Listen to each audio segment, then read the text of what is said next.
Muy buenos días, estamos desde Radio La Voz en la Escuela Héroes de Malvinas número 12, estamos con mi compañero Román Coppola y me presento, yo soy Rocco Gutiérrez. Estamos acá, vamos a hablar de un historiador, Eric Hobsbawm, un historiador célebre, era del siglo XX, y uno de sus más importantes libros fue el libro que hablaba justamente del siglo XX.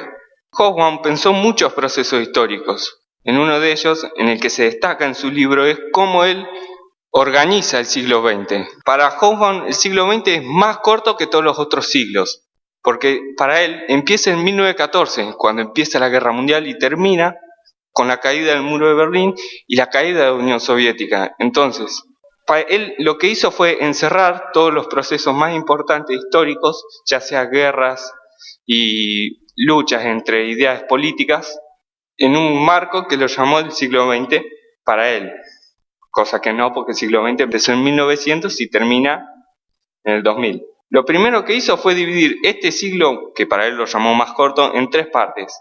La primera fue de catástrofes, la segunda fue un periodo de paz y la tercera fue otro periodo de catástrofes donde cae la Unión Soviética y el muro de Berlín. Acá mi compañero Román Coppola va a empezar con el primer periodo, que empieza y comienza con la Primera Guerra Mundial. En la primera parte de estos tres periodos, Hobsbawm lo denomina época de catástrofe, que comienza con la Primera Guerra Mundial. En el 17 se produjo la Revolución Rusa, a causa de que Rusia había quedado devastada por el fin de la Primera Guerra. Aquí surge el socialismo con la URSS, Unión de la República Socialista Soviética. En Italia, Mussolini realiza la marcha sobre Roma y se proclama presidente. Aquí se produce el fascismo que inspira a Hitler a querer tomar el poder, pero no lo logra y termina preso.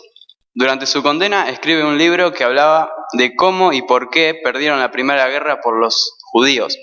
Cuando termina su condena, asume el poder por voto popular en el 33. Mientras suceden estos hechos, en Alemania, a nivel mundial se produce una crisis económica con la caída de la bolsa. En 1939, seguimos en este periodo, el primer periodo de catástrofe, se da Estados Unidos, Inglaterra, Francia y la Unión Soviética se unen y le declaran la guerra a Alemania, que había estado tomando territorios alrededor de su país.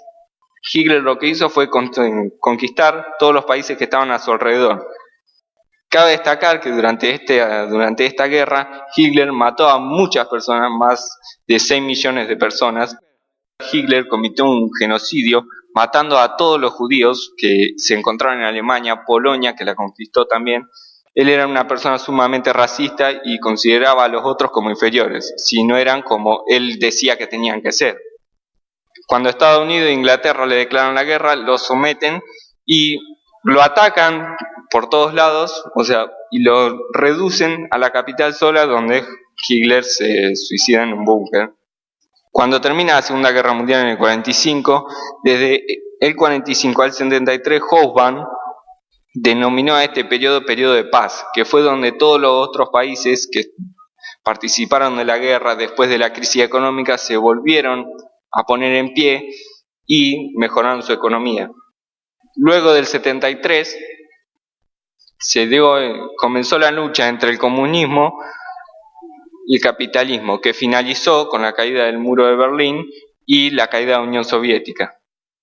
Hobsbawm lo que da es que todo este periodo no lo habla a modo mundial, engloba todo lo que pasó en el mundo, no se da en ciertos países, no habla específicamente de Argentina, específicamente de Inglaterra, sino que da los procesos más importantes de todo el mundo.